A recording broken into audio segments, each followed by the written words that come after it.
Matapos ang halos 24 oras na paghahanap, natunton ang dalawang batang edad 4 at 5 na naiulat na nawawala sa Iloilo.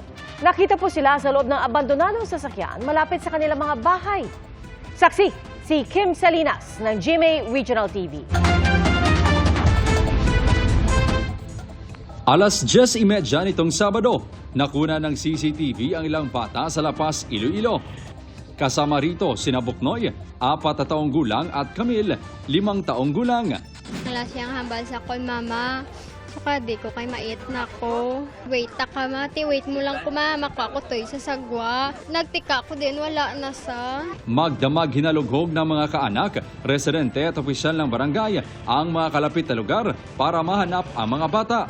Hanggang sa alas 8 ng umaga nitong linggo, natagpuan ang mga bata sa loob ng isang abandonadong sasakyan. Nasa 50 metro ang layo mula sa kanilang bahay, buhay at umiiyak.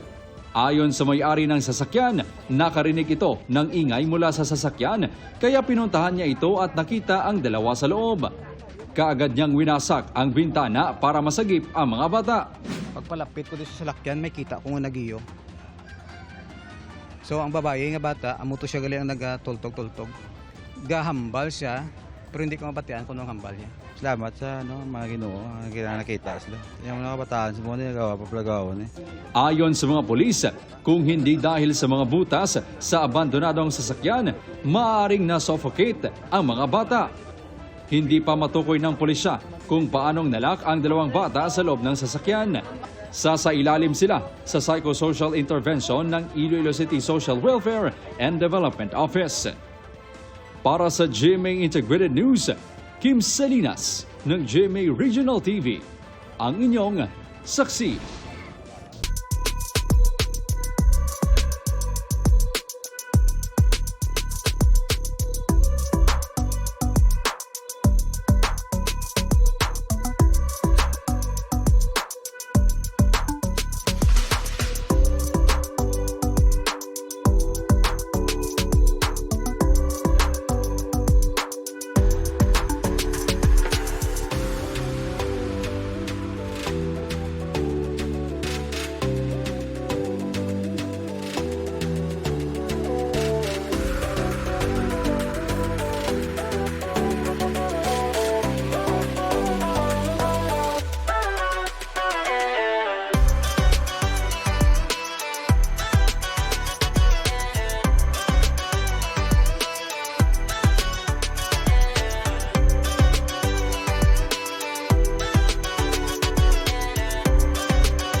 Mga kapuso, sama-sama tayong maging saksi.